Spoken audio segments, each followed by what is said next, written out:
Who hasn't dreamed of these pre-Columbian temples? Of these faraway lands filled with legends? Who hasn't wanted to wander, guided by the sun, through the heart of Maya country?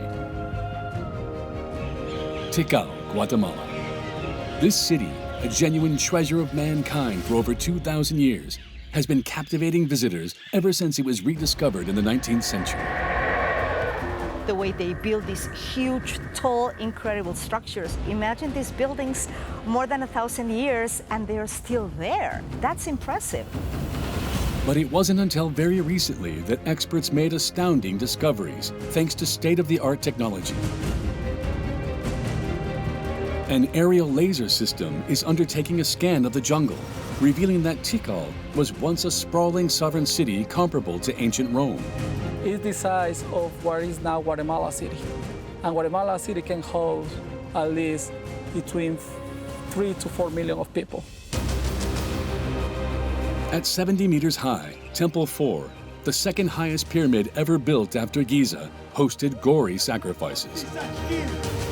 At its base, a hidden tunnel unveils the secrets behind the extraordinary ingenuity of the Maya civilization. You can make jokes to the Egyptian archaeologists when you see them about their sad little pyramids. A gigantic citadel buried some 10 kilometers from the city's center. Fratricidal wars, a voracious appetite for sacrifices, architectural genius, and a mastery of science and astronomy. All part of the Odyssey of Tikal, the most bewitching Maya city and of its builders, from its expansion to its mysterious disappearance.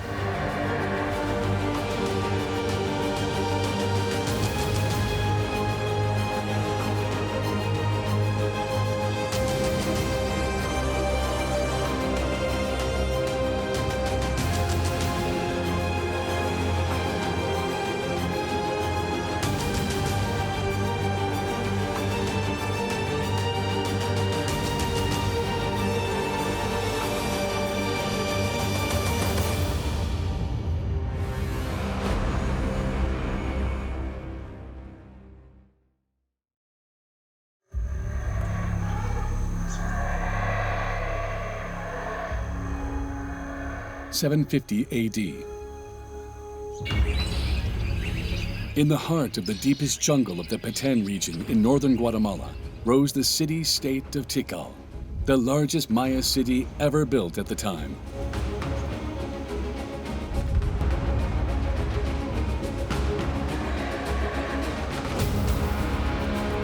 A sprawling city with multiple areas. Two huge pyramids overlook the center, among which that of the Jaguar priest, the ultimate symbol of power. On this 12,000 square meter plaza, the royal palace towered over the entire valley. Across from it, one of the greatest necropolis in the Maya world was home to the king's tombs.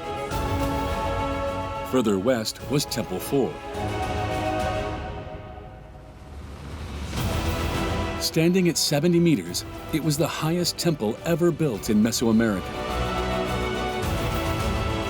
Moreover, an ingenious hydraulic system carried water across the entire city.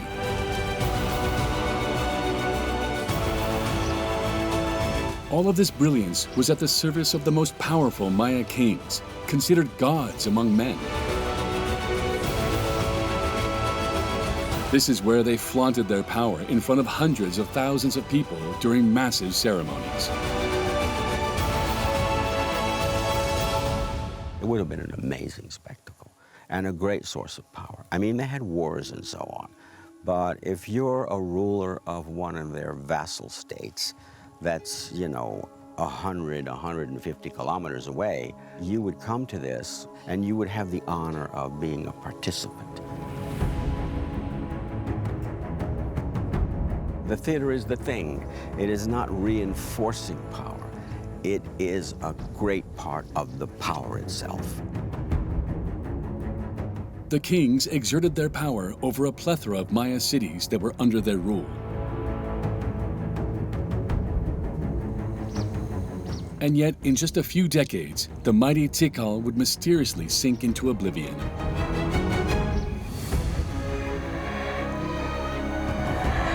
Swallowed by the tropical forest, it would take over 1,000 years until the first Western expeditions of the 19th century rediscovered its splendors. But the majestic city didn't immediately give up all of its mysteries. Some of its secrets are about to be unraveled thanks to a revolutionary tool: LiDAR. It's a surveying method consisting of a super powerful laser aboard a plane that can see through the tree canopy and reveal the slightest fluctuations in the terrain. Now LiDAR is our X-rays. We can see the landscape. We can see every single modification the Mayas did. Not just only the major architecture features. We also can see areas where they were farming. They were almost invisible for us. Over 2,000 square kilometers of forest have been scanned, allowing the discovery of 60,000 previously unseen human structures. LiDAR has far exceeded the expectations of the archaeologists. It reveals the city had a completely different size, one much greater than all previous projections. We used to have 16 square kilometers. Now we have 75 square kilometers. And with the peri-urban area, it's around 527 square kilometers. It's the size of what is now Guatemala City. And Guatemala City can host at least between 3 to 4 million of people.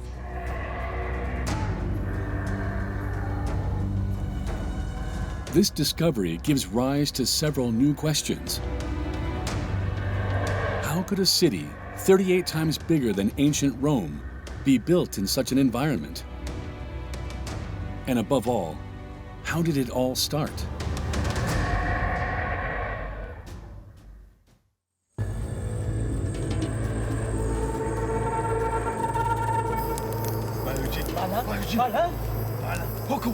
Around 800 BC, a first community made its way to this steep location overrun with vegetation. Yet it was there, in the middle of the jungle, that these nomads chose to settle down. Where do they come from? That's a puzzle. All the Maya territory was in movement all the time. It's like a soda water in a cup. You start to see a lot of bubbles. And that where thing is happening here in the lowlands. That you start to have a lot of communities that were moving around this landscape, hunting and start to farm. These first inhabitants were soon joined by others that swelled the ranks. What was a simple community turned into a village. Tikal was born.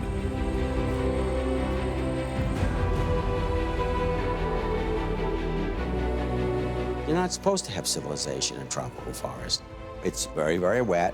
The soils are very thin in some places because everything's tied up in the canopy. There are a few navigable rivers, and they're on the edge because the water goes through the limestone down there. In this green desert where water immediately infiltrates the ground, the survival of the young city seemed uncertain. The Maya people of Tikal were, however, about to make a rare and previous discovery that would forever change their destiny. There were springs. And you know, the water from springs is virginal water. It's pristine water. It's really very like sacred or magical. Imagine having a spring. Water is coming from the earth. That will give you an extra significance to the landscape.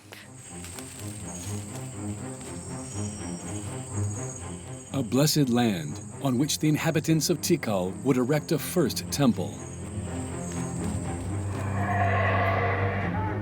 The Lost World Pyramid.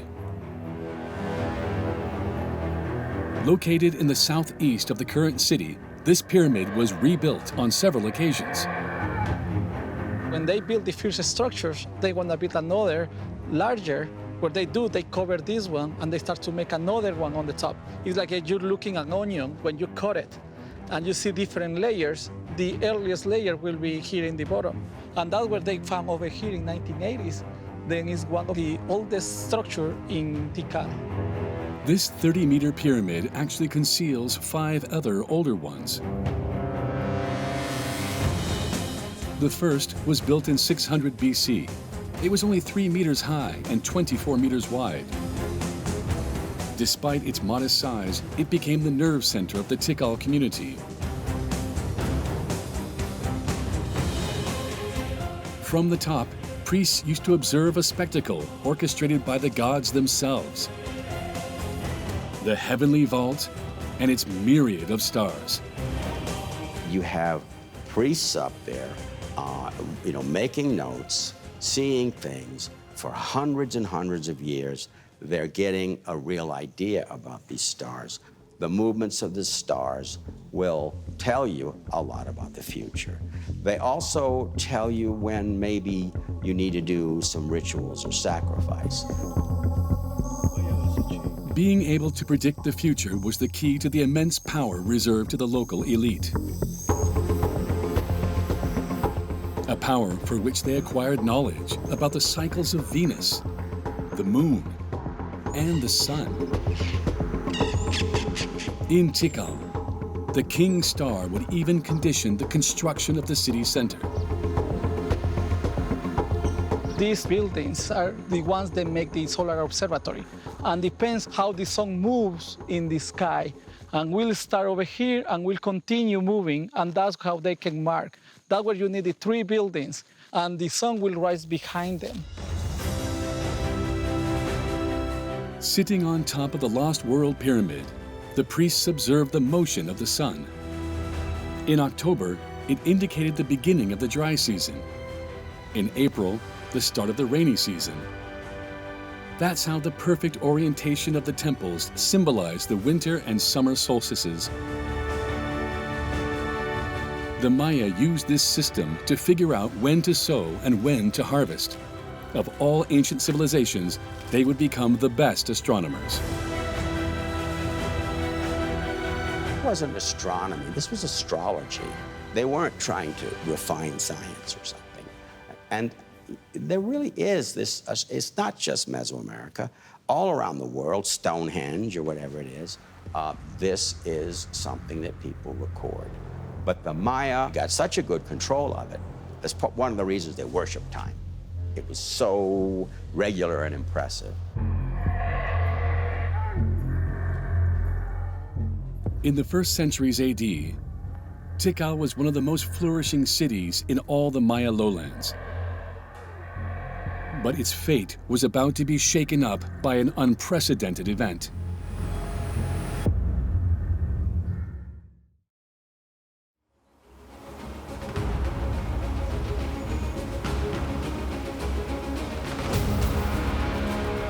Fourth century AD.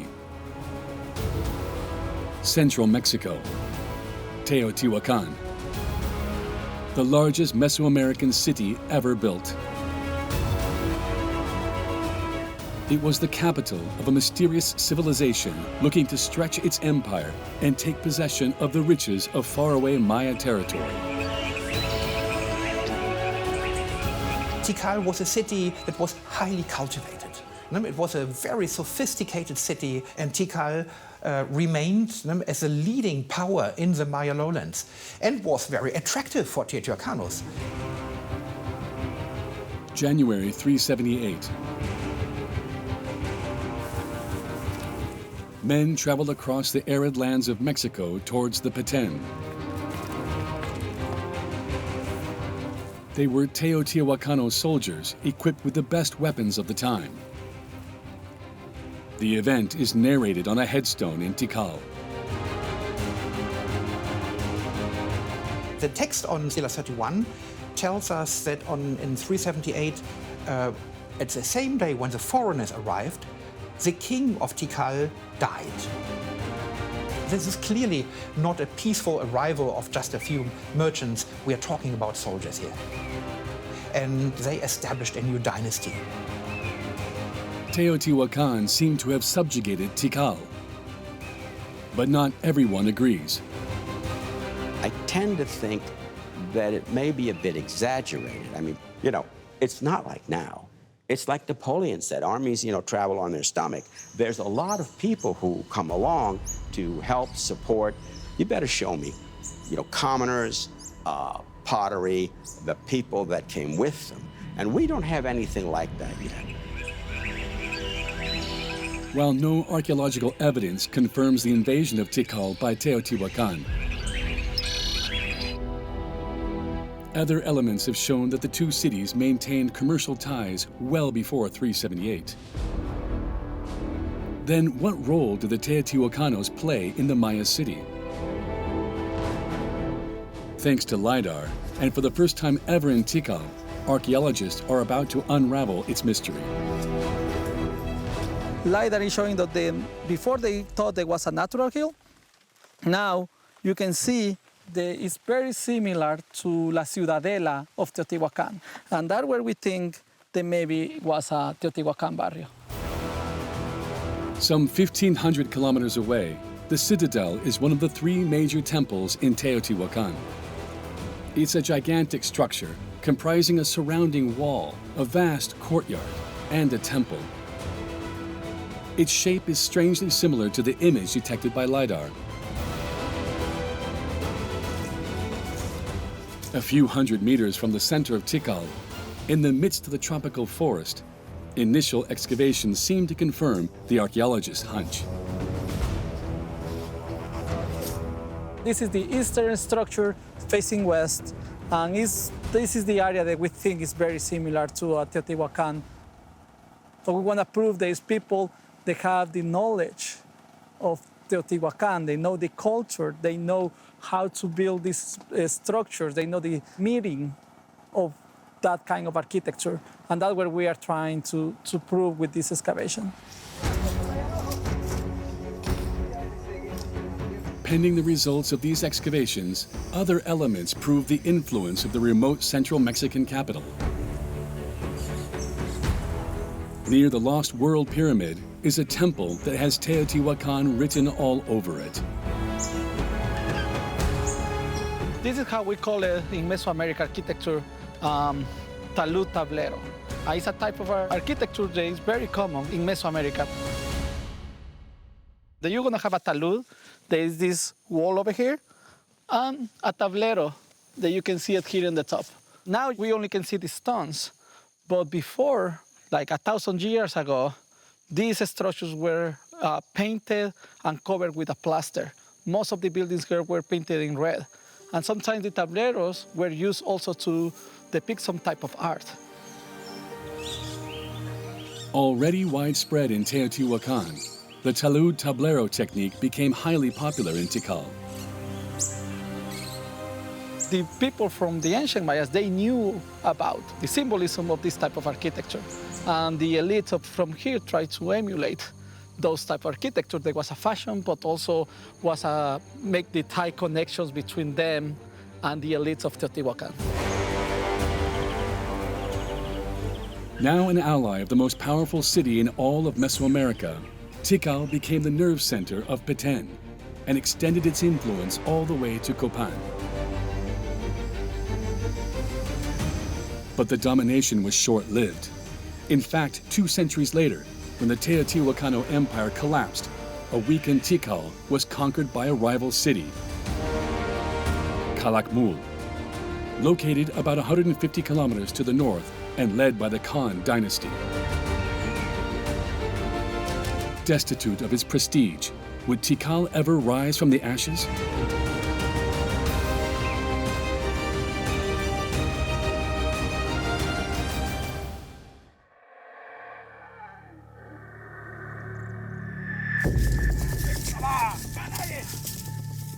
August 6, 695. The faithful soldiers of Jasa Chan Kawil, new king of Tikal, savored their revenge. After 130 years of submission to Calakmul, they had just won a decisive battle. Humiliated, the survivors in the rival army could only await their sacrificial demise.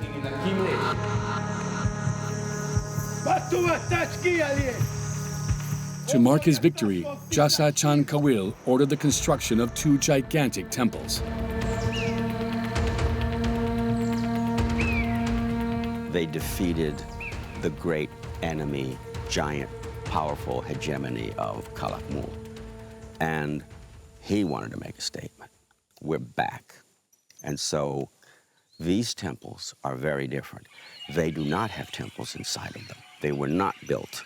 Most of the temples are like Russian dolls. They were built all at once, all of them, which is amazing. The Temple of the Mask would comprise 4 massive pedestals and stand 42 meters high. Across from it, the Temple of the Jaguar Priest embodied Jasa Chan Kawil's absolute power. It would reach 47 meters in height, becoming one of the symbols of the city. When you see this architecture and some of the other things the Maya did, you know, they say it must have been space people, the way they carved jade, it must be aliens or something. But they had all these clever techniques. One of the techniques in which the people of Tikal became true experts was the art of leveling. Before building a pyramid, the Maya would level the ground and cover it with a thick platform. One of the things that people don't realize about Tikal is that the massive amount of labor that goes into platforms. This whole area looks nice and flat. It's an enormous platform.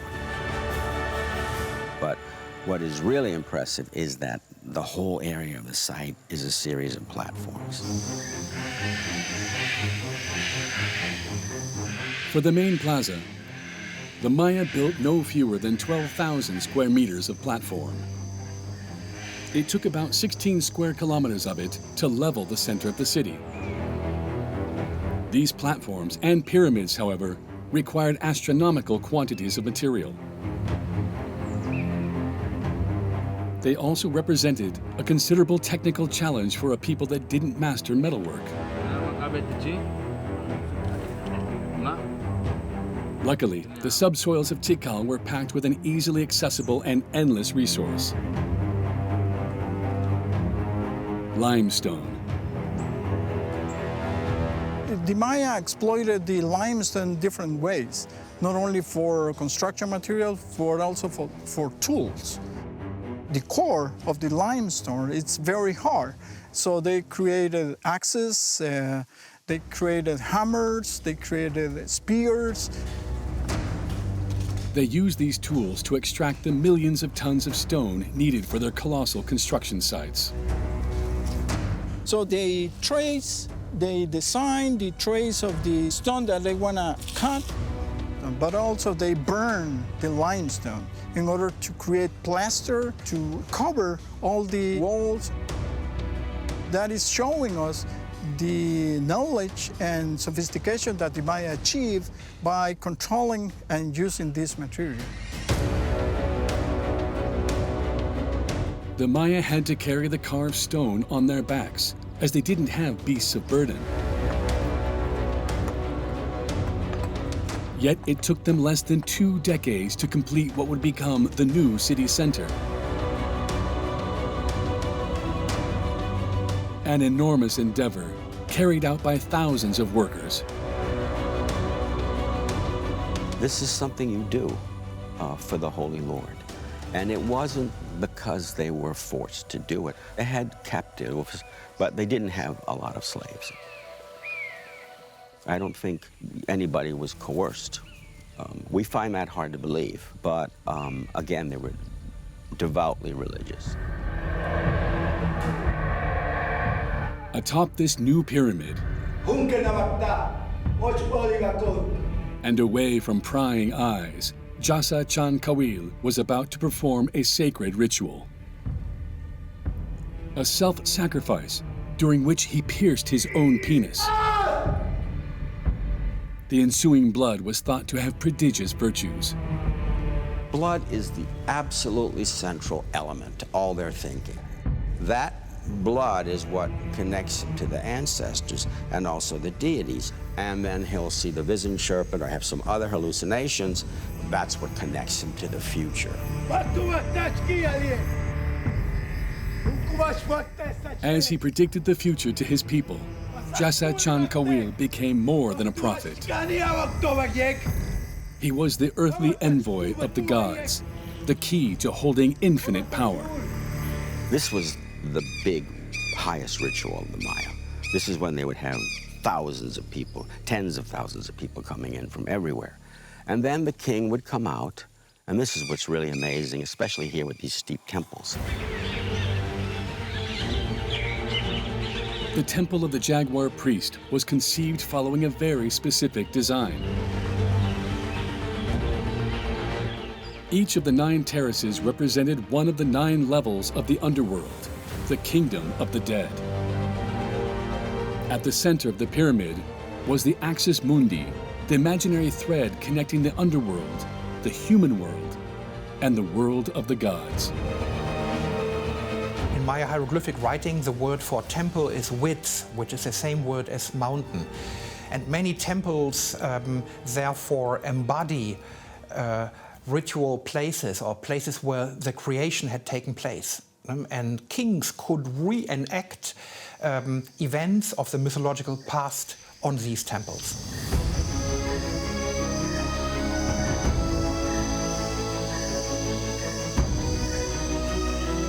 But in the meantime, it was south of the main plaza that Jasa Chan Kawil would reign over the world of the living, in a palace overlooking the entire valley.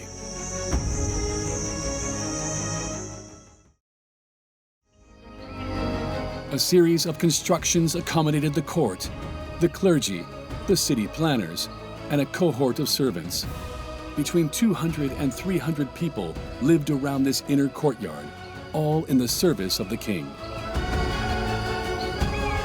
In that central room is a throne where the king would sit and the visiting people would come, sometimes nobles with a petition, sometimes another visiting ruler. And this was a private area for elites. Festivals in here where the nobles and rulers would, they would often be, there'd be hallucinogenic enemas on one side, and the king is dancing, you know, and there's others dancing with a snake, and some of the nobles are looking up into the air, and there's floating porcupines wearing beads and an enema pouch over in the side. They were obviously taking hallucinogens.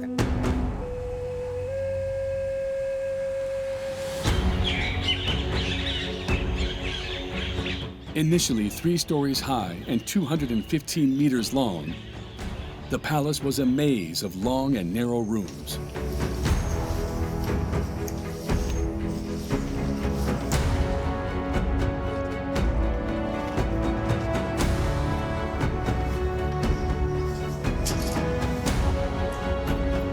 The rooms tend to be narrow because they did not have the true arch. They had the corbelled vault, they call it, which the stones, it's like a child with blocks building. There's a stone, and then another one closer, another one closer, another one closer, and a capstone. So it has, it's unstable, there's a tendency to collapse. That's because the Maya didn't know about the keystone. Well known in the Western world, that technique allows to transfer the weight of an arch to the retaining walls. But since the Maya used corbel arches, nothing allowed the forces to be distributed. This sort of long, narrow, high style that was really a result of, technology, they embraced it. And so they built their temples that way, with the roof cones and so on. Because there would be wooden things to sit on with beautiful pillows and curtains, and it would have been a beautiful little room. The year was now 734 AD. It saw the death of Jasa Chan Kawil after a reign of 5 decades that left a profound imprint on the city.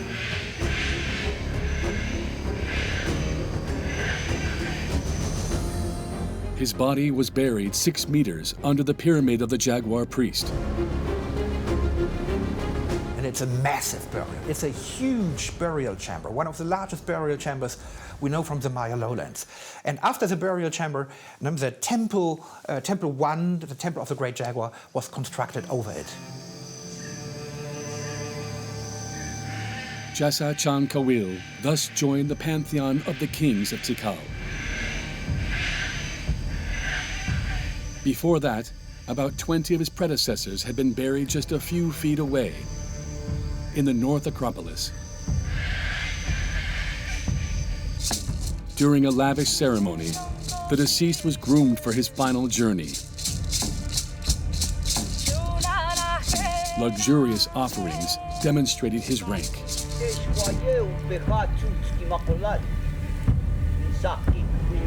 They buried their dead under the floors.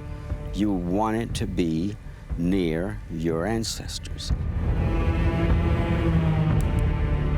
And if someone was important, they might turn that eventually into a shrine, and it would become bigger. And here, especially in Tikal, one structure would then grow into a temple. This is one of the great unique things of Tikal, that you have one place where they are all buried. It's a cemetery of kings. About 100 temples were built on top of one another over the course of centuries. Some of them covered monumental sculptures of Shak, the rain deity. Tikal reasserted itself as the staple city of the Peten. Its future king would have to defend that status, which aroused the envy of the neighboring cities.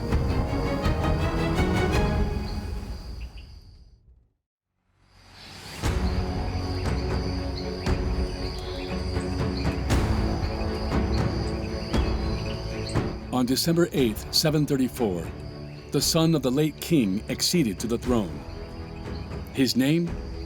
Yikin Chan Kawil. Yikin Chan Kawil must have been a great war leader. He had ambitions to enlarge the territory that was controlled by Tikal, and he directed his military attacks against former vassals of the Khan dynasty. So what he did is he completed the work which was begun by his father.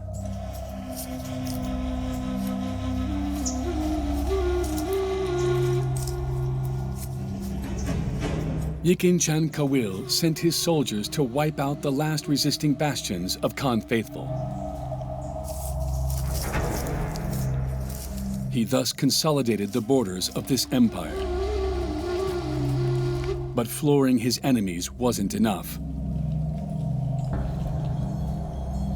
It's just like Renaissance Italy in that the battling was not just war.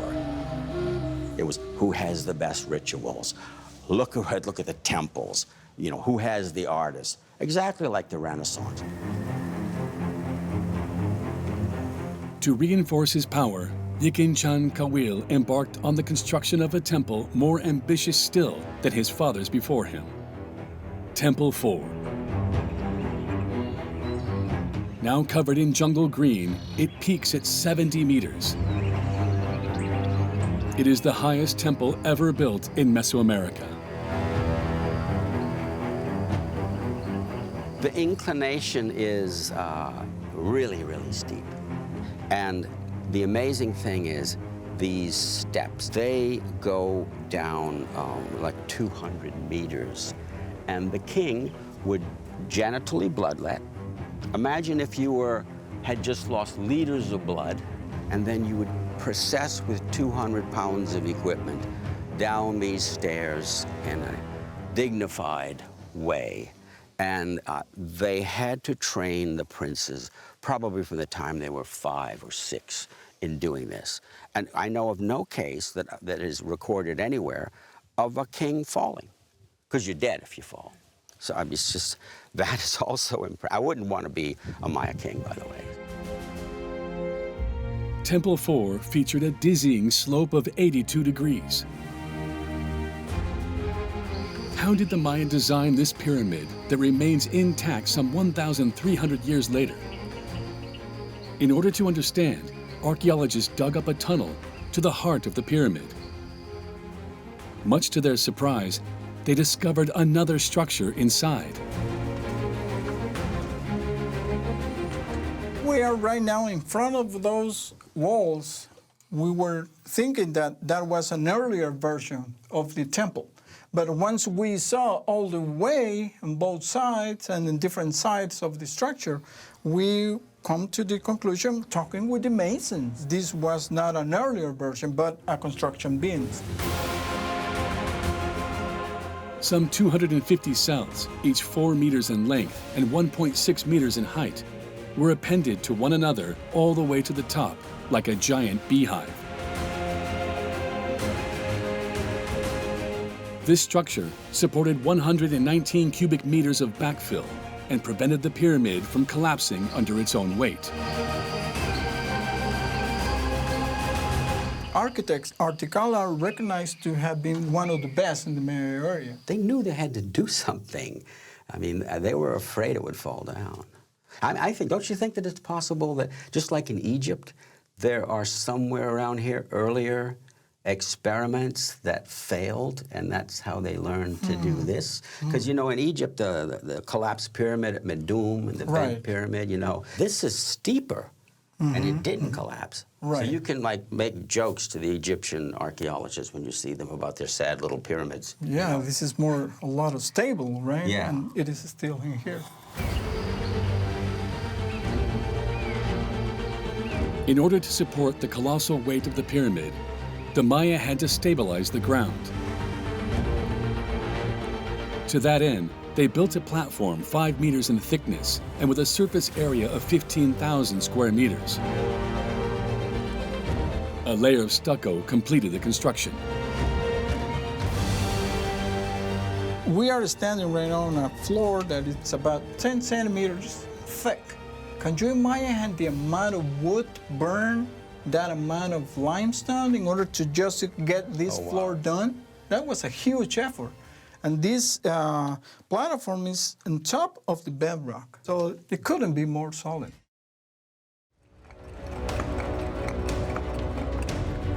It would take the Maya workers less than 10 years to build Temple 4. An absolute feat. That's very fast, you know, because the Egyptian pyramids, they would sometimes build it just when the next pharaoh was born. They would start building it. It took so long. Yeah, it's incredible how the ruler was concentrated with such an amount of people and resources, and how sure he was that he was going to make it.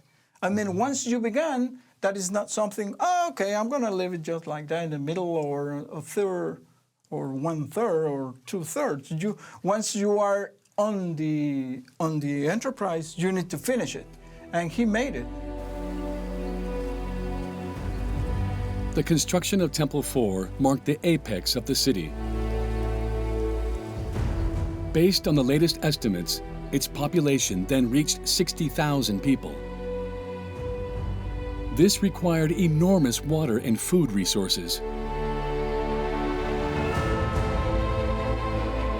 If you really want to have these huge cities, you have to make sure that there's water available for everybody. And you don't have to walk 5 kilometers to bring a jar of water. It was obvious that the city couldn't solely rely on its single source of water. The Maya, hence, had a brilliant idea. Using the inclination of the squares to collect precious rainwater. This park was open to the public. They hired an Italian company whose specialty was hydraulic systems, because they wanted to make sure that when it rains, water won't interfere with the visit. And we were impressed to see that the set of canals these Italians put in the park are exactly on top of the hydraulic system that the Maya chose more than 1,500 years before them. The water collected was transferred to a reservoir, Crates filled with sand were used to filter the water and make it drinkable. When we find out, we were very excited because we have no other reference like that. We have no other mention of any other reservoir that has this upper tank filled in with another sediment different from the local material, that it's very, very, very likely it was used as filter. The water was then transferred further down in gigantic terrace tanks with a capacity totaling 900,000 cubic meters.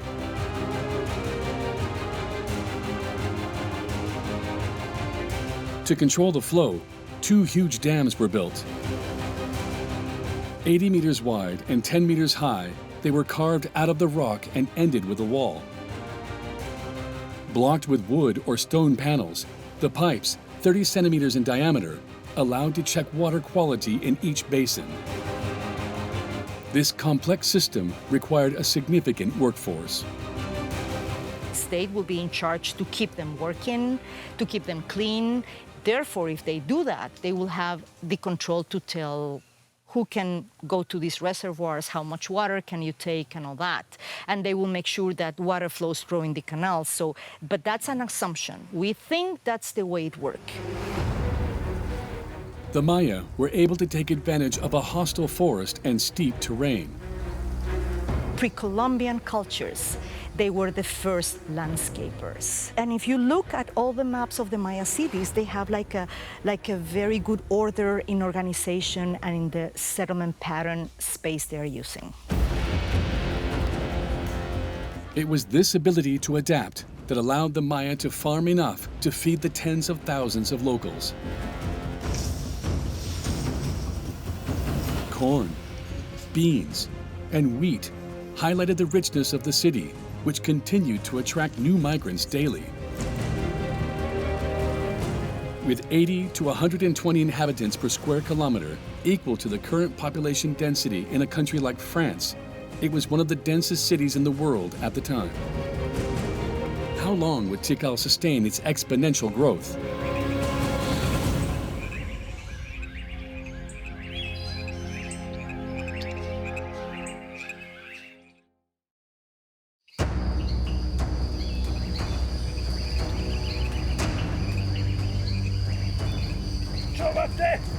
By the middle of the 8th century, the city had vanquished all of its enemies.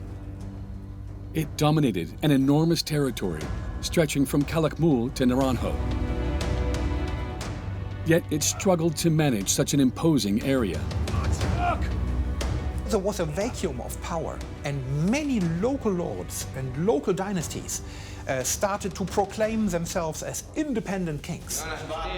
They say, I am the divine lord of Tikal. And all of a sudden we have 5 or 10 divine lords of Tikal. For me, this is the beginning of the end. Politically weakened, Tikal would have to deal with a new challenge: an unprecedented drought. Over the next century, precipitations decreased by about 50%. You know, they build these great reservoirs, they build these great roads. Then you have a period of drought or decline or something, and you're dependent on them now, and you can't maintain them. And so it actually makes it worse because now you have this wonderful system and you can't maintain it and so then it spirals faster down. Faced with this climate issue, the elite chose to build even more so as to appease the anger of the gods and encourage rain to return. This reproachable behavior came with a heavy price on the environment. Cities grew very big. They were really abusing the landscape, like cutting too many trees. If you see, for example, the post holes of the pre-classic, there are these big trees. And then in the classic, they were a little bit narrower and narrower because they didn't let them grow as big as before. But again, this was really like Versailles. It was incredibly impressive, huge expenditure of energy and setting the stage, you know, for the revolution. In this case, there is malnutrition, there are growing ecological problems, and they're sort of just intensifying what they did before. So, you know, again, it's a beautiful disaster going on. I mean, the temples are impressive, and this sculpture and that sculpture, but that really doesn't help the economic system. The city became an ogre that consumed everything in its path. Little by little, the people of Tikal lost faith in their leaders, who multiplied the ceremonies hoping to stay in power. There's a big increment in massive sacrifices, in more quantities than before, so that can allow us to make an interpretation that there's a time of crisis. The role of the elites is to keep the status quo. And then the elites are not able to hold the status quo. You're just going to say, this doesn't work, and I'm not going to pay tribute, because first I'm going to feed my family, and if the pyramid collapses, whatever. Faced with a shortage of water and the helplessness of the elite, the inhabitants started to leave the city. Cornered from all angles, Tikal withdrew into itself.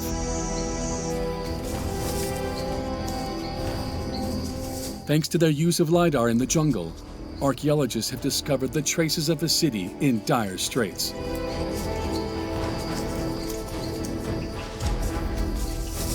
This is the area where we found the new parts of this defensive wall of Tikal.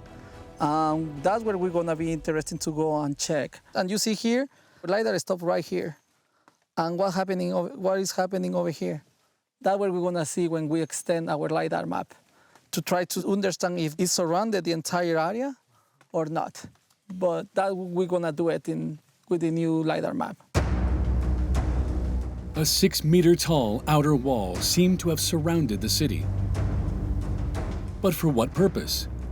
What were the elite of Tikal fearing? It's not just for protecting during a war. Also, it's trying to make people to don't move. Like also, you can stop some type of migration. We know the Mayas migrate a lot. When a city collapses or something, people will moving. And I think also it's controlling people. And we still don't know who was able to go and cross and get to another city.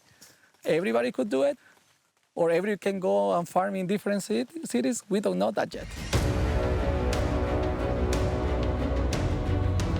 The elite seemingly tried to contain the bleeding, but in vain.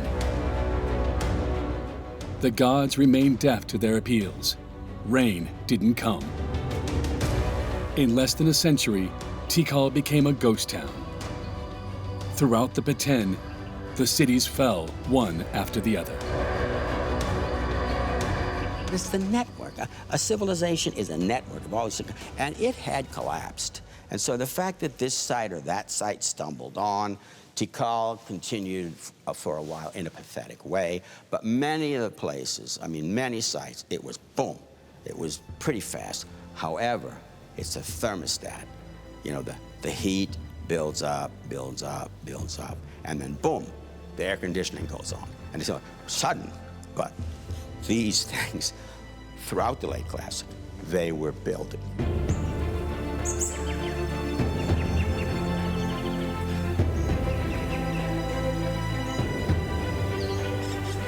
And that's how Tikal collapsed, after being one of the greatest and most glorious Maya cities of all time.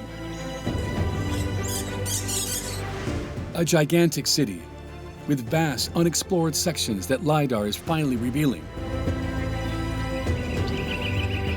Under the thick jungle, the city-state isn't done revealing its secrets. Who knows what revelations Tikal still holds about this astounding civilization of builders?